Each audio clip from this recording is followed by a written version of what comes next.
Hi hello, അങ്ങനെ Ooty വ്ളോഗിൻ്റെ second പാർട്ടാണ് കേട്ടോ. ഇത് കുറച്ച് ലേറ്റായി പോയി, നല്ലൊരു കിടക്കട്ടെ. അപ്പോൾ ഞങ്ങൾ പോയതിൻ്റെ രണ്ടാമത്തെ ദിവസം ഞങ്ങൾക്ക് വലിയൊരു പണി കിട്ടിയ ദിവസം കൂടിയായിരുന്നു കേട്ടോ. അന്നത്തെ ദിവസം അവിടെ ഹർത്താലായിരുന്നത് കൊണ്ട് ഒരു കട പോലും ഇല്ലായിരുന്നു. ഒരു ചായ കുടിക്കാൻ പോലും ഒരു ചെറിയ പെട്ടിക്കട പോലും ഇല്ലായിരുന്നു. അങ്ങനെ ഞങ്ങൾ ഒട്ടും താമസിക്കാതെ നമ്മുടെ റെയിൽവേ സ്റ്റേഷനിലോട്ട് ചെന്നു. കാര്യം അവിടെ എന്തായാലും ഒരു ക്യാൻറ്റീൻ ഉണ്ട്. അപ്പോൾ എന്തായാലും അത് ലൈവായിരുന്നു.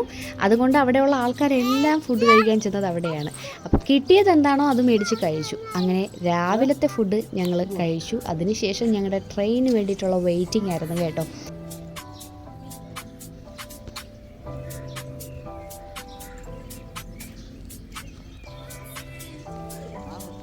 അങ്ങോട്ടും ഇങ്ങോട്ടും ഒക്കെ നടന്നിട്ട് ഞങ്ങൾ അവിടെ നിന്ന് തന്നെ ടൈം കളഞ്ഞു കേട്ടോ. 12:15 നമ്മുടെ ട്രെയിൻ വരുന്നത് വരെ ഞങ്ങൾ വേറെ എങ്ങും പോയില്ല. അതുകൊണ്ട് കുഞ്ഞു ഉറങ്ങിപ്പോയി. പിന്നെ എന്തായാലും അവൾ കുറച്ച് കഴിഞ്ഞപ്പോൾ തന്നെ അങ്ങ് എണീറ്റു. ഇനിയിപ്പോൾ എന്തായാലും കുറച്ച് നേരം കൂടെ ഉള്ളൂ. അതുവരെ ഞങ്ങൾ അവിടെ തന്നെ ചുറ്റിക്കറങ്ങിയിരുന്നു. ആദ്യത്തെ ട്രിപ്പിലെ ട്രെയിൻ വന്നു, ആളെ കയറ്റിക്കൊണ്ട് പോയി. പിന്നെ ലൈറ്റായിട്ടൊന്ന് ഫുഡ് കഴിക്കാമെന്ന് കരുതിയിട്ട് കുഞ്ഞുമായിട്ട് വന്നു. ഒന്നും കൂടെ ഇരുന്ന് ചെറിയ രീതിക്ക് ചായയൊക്കെ കുടിച്ചിട്ട് ഞങ്ങൾ ഇറങ്ങി. അങ്ങനെ കറക്റ്റ് 12 മണിയായപ്പോൾ നമ്മുടെ ട്രെയിൻ എത്തി കേട്ടോ. ഇനി നമ്മൾ 12:15 ട്രെയിൻ എടുക്കുന്നത്. അതുവരെ എന്തായാലും ട്രെയിനിൽ തന്നെ സ്പെൻഡ് ചെയ്യാം. അപ്പോഴേ ഞങ്ങൾക്ക് സീറ്റ് കിട്ടിയിരിക്കുന്നത് ഫ്രണ്ട് റോയിലും സെക്കൻഡ് റോയിലുമായിട്ടാണ് കിട്ടിയത്. അതുകൊണ്ട് ബാനിക്കുട്ടെ അപ്പയും പുറയിലായിപ്പോയി, ഞാനും അച്ഛനും ജോയലും ഉടനും ഫ്രണ്ടിലുമായിരുന്നു. അങ്ങനെ ഞങ്ങളുടെ യാത്ര ഞങ്ങളിവിടെ ആരംഭിച്ചു.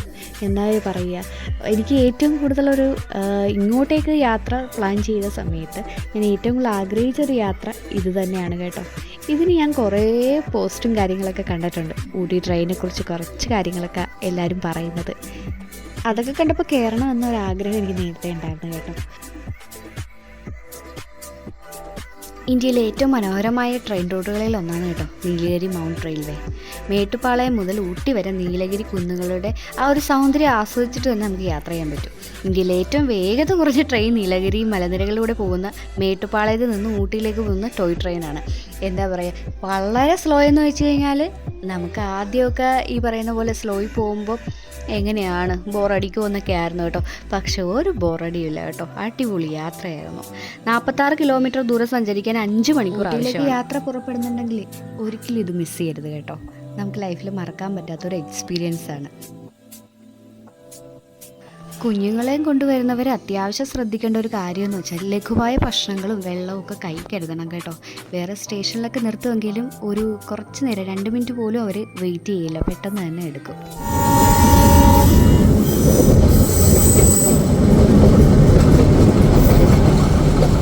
ഉദകമണ്ഡലത്തിൽ നിന്ന് കൂനൂറിലോട്ടാണ് ഞങ്ങൾക്ക് ടിക്കറ്റ് കിട്ടിയത്. ഒരു സീറ്റ് പോലും കാലി ഉണ്ടായിരുന്നില്ല കേട്ടോ, എല്ലാം ഫുള്ളായിരുന്നു. അങ്ങനെ ട്രെയിൻ യാത്ര ജീവിതത്തിൽ ആദ്യമായിട്ട് ഇത്രയും മനോഹരമായ ഒരു യാത്ര ആസ്വദിക്കാൻ പറ്റി. ടോയ് ട്രെയിൻ ടിക്കറ്റുകളൊക്കെ റെയിൽവേയുടെ സൈറ്റിലൊക്കെ ലഭ്യമാണ് കേട്ടോ. ഒത്തിരി തുരങ്കങ്ങളുടെ അകത്തൂടെയാണ് കേട്ടോ നമ്മൾ യാത്ര ചെയ്യുന്നത്. ഏകദേശം 209 വളവുകളും 16 തുരങ്കങ്ങളും പാലങ്ങൾ ഏകദേശം 280 നമ്മൾ കയറിയിട്ടാണ് നമ്മൾ ലക്ഷ്യസ്ഥാനത്ത് എത്തുന്നത്. കഴിഞ്ഞ വീഡിയോയിൽ ഞാൻ പറഞ്ഞതുപോലെ തന്നെ ടിക്കറ്റ് ഒരു 2 മാസം മുമ്പ് തന്നെ മാക്സിമം ബുക്ക് ചെയ്യാനായിട്ട് ശ്രമിക്കുക. പിന്നെ ഇതെല്ലാം നമ്മൾ പെട്ടെന്ന് പ്ലാൻ ചെയ്തൊരു യാത്രയാണെങ്കിൽ ഈ പറയുന്ന കണക്ക് തൽക്കാൽ സൗകര്യമൊക്കെ അവിടെ ലഭ്യമാണ്. ഏകദേശം 40 ടിക്കറ്റ് വരെ ആ ഒരു കണക്കിൽ വരത്തുള്ളൂ കേട്ടോ. 8 മണിയൊക്കെ ആകുമ്പോൾ അവിടെ ടിക്കറ്റ് കൊടുക്കാൻ സ്റ്റാർട്ട് ചെയ്യും കേട്ടോ. 9:15 ടിക്കറ്റ് കൊടുക്കുന്നത് 8 മണിക്കാണ് കേട്ടോ. 290 രൂപയാണ് ഫസ്റ്റ് ക്ലാസ്സിന്, 80 രൂപ ജനറലും വരുന്നുണ്ട്. പിന്നെ 9:20 ആകുമ്പോൾ 12:15 ട്രെയിനിൻ്റെ കൊടുക്കുന്നുണ്ട്. 12:20 ആകുമ്പോൾ 2 മണിയുടെ ട്രെയിൻ കൊടുക്കുന്നുണ്ട്. 4 മണിക്ക് 5:30 ട്രെയിൻ ടിക്കറ്റും കൊടുക്കുന്നുണ്ട്.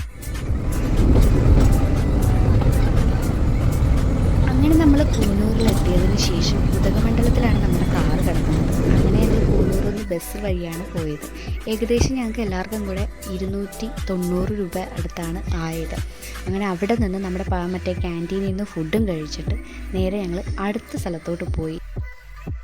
അങ്ങനെ ഒരു 3-4 മണിയായപ്പോൾ ഞങ്ങൾ ഗവൺമെൻറ് ബൊട്ടാണിക്കൽ ഗാർഡനിലെത്തി കേട്ടോ. അവിടെ ഈ പറയുന്ന പോലെ നമുക്ക് കാണാനായിട്ട് നല്ല പച്ചപ്പും പൂക്കളും അതൊക്കെ തന്നെയാണ് കേട്ടോ. 55 ഏക്കറിൽ ഇങ്ങനെ നിരന്ന് കിടക്കുവാണ് നമ്മുടെ ബൊട്ടാണിക്കൽ ഗാർഡൻ. ഒത്തിരി പൂക്കളുണ്ട്, കാര്യം നമ്മൾ ഇതുവരെ കാണാത്ത ടൈപ്പ് പൂക്കൾ. രാവിലെ 7 മണിയാകുമ്പോൾ ഇത് ഓപ്പൺ ആകും കേട്ടോ. വൈകുന്നേരം 6 മണി വരെയാണ് ഇത് ക്ലോസിങ് ടൈം വരുന്നത്. ഭാനുക്കുട്ടൻ ആ ഗാർഡനിൽ ചെന്നതിന് ശേഷം ചെരുപ്പ് പോലും ഇടാൻ സമ്മതിച്ചിട്ടില്ല കേട്ടോ. ആളങ്ങ് പറന്ന് നടക്കുമായിരുന്നു. ആ സമയത്ത് എൻ്റെ ക്യാമറയിൽ ഒരാൾ പതിഞ്ഞു കേട്ടോ. ആളാരാന്ന് ഞാൻ നേരത്തെ ഷോർട്ട് വീഡിയോ കാണിച്ചിട്ടുണ്ട്. അവിടെ ആര് വളർത്തുന്നതാണൊന്നും അറിയത്തില്ല കേട്ടോ. ഒരു ചെറിയൊരു പട്ടിക്കുട്ടി, ഒരു ബ്ലാക്ക് കളർ, അവനായിട്ടൊന്ന് ചെറുതായിട്ടൊന്ന് പരിചയപ്പെടാൻ പറ്റി. ഞങ്ങളവിടെ ചെന്നപ്പോൾ പുൽമേട്ടി ഒറ്റക്കാലങ്ങ് കിടക്കും. പിന്നെ ഞാനൊന്ന് ജസ്റ്റ് ഒന്ന് വിളിച്ചപ്പോൾ കൂട്ടായിട്ട് നമ്മുടെ അടുത്ത് തന്നെ ഇങ്ങോട്ട് തന്നെ വന്നു. അങ്ങനെ അവനായിട്ട് കുറച്ച് വീഡിയോസും കാര്യങ്ങളൊക്കെ എടുത്തപ്പോൾ ആൾ നല്ല രീതിക്ക് എൻ്റെ കൂടെ ഒന്ന് പോസൊക്കെ ചെയ്തു തന്നു കേട്ടോ. ആ വീഡിയോ ആണിത്. അങ്ങനെ പോരാൻ നേരം മാനുകുട്ടനെ കുറച്ച് ബിസ്ക്കറ്റൊക്കെ കൊടുത്തിട്ട് അവൻ ടാറ്റയും പറഞ്ഞിട്ട് ഞങ്ങൾ അവിടെ നിന്ന് കുറച്ച് ഫോട്ടോസും കാര്യങ്ങളൊക്കെ എടുത്തിട്ട് വീണ്ടും നടക്കാൻ തുടങ്ങി. നടന്നിട്ടും തീരുന്നില്ല കേട്ടോ. അതിനും വേണ്ടിയുണ്ട് കണ്ടു തീരാനായിട്ട്. മാനുകുട്ടനാണെങ്കിൽ സ്വർഗം കിട്ടിയ സന്തോഷത്തിൽ ആൾ ഓടിക്കളിയായിരുന്നു കേട്ടോ. ഏകദേശം 6:15 വരെ ഞങ്ങൾ ആ ബൊട്ടാണിക്കൽ ഗാർഡനിലുണ്ടായിരുന്നു കേട്ടോ. സെക്യൂരിറ്റി ഗാർഡൊക്കെ വരുന്നപ്പോഴാണ് ഞങ്ങൾ അവിടെ നിന്ന് ഇറങ്ങിയത്. തിരിച്ചു പോരാനേ തോന്നുന്നില്ലായിരുന്നു, അത്ര ശാന്തമായൊരു അന്തരീക്ഷം.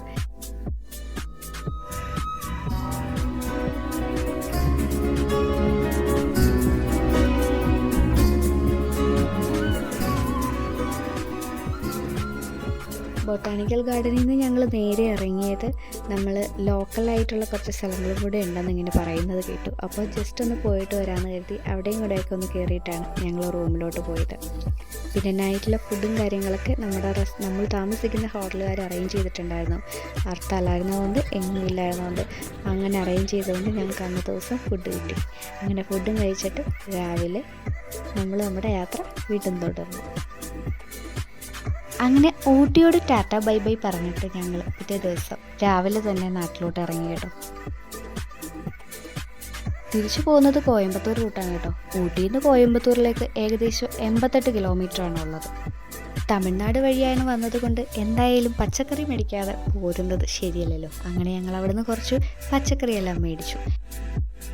അങ്ങനെ കോയമ്പത്തൂർ അത്യാവശ്യം ഞങ്ങൾ റൗണ്ട് അടിച്ചു കേട്ടോ.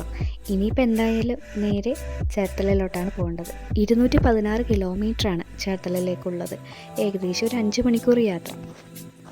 പർച്ചേസിങ്ങും കാര്യങ്ങളെല്ലാം കഴിഞ്ഞപ്പോൾ തന്നെ അത്യാവശ്യം സമയമായതുകൊണ്ടിട്ട് ഞങ്ങൾ അവിടെ നിന്നൊന്നും ഫുഡ് കഴിച്ചില്ല കേട്ടോ. കുറച്ചങ്ങ് മാറിയിട്ട് ഫുഡ് കഴിക്കാമെന്നൊക്കെ കരുതി. ആ സമയത്ത് നല്ല മഴയായിരുന്നു കേട്ടോ.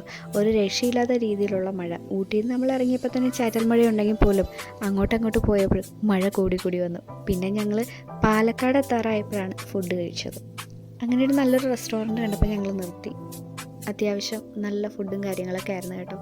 പിന്നെ എല്ലാവരും കഴിച്ചതിന് ശേഷം പെട്ടെന്ന് തന്നെ നമ്മൾ ഇറങ്ങി. കാര്യം ഒത്തിരി ലേറ്റ് ആകണ്ടല്ലോ. ഇനി എന്തായാലും ഇരുട്ടുന്നതിന് മുമ്പ് വീടെത്തണം, അതാണ് ഇനി നമ്മുടെ ലക്ഷ്യം. അങ്ങനെ ഞങ്ങൾ വീണ്ടും തുടർന്നു യാത്ര. വീഡിയോയുടെ അവസാനം ഞാൻ കുറച്ച് ഫോട്ടോസൊക്കെ ഞാൻ ഇട്ടിട്ടുണ്ട് കേട്ടോ.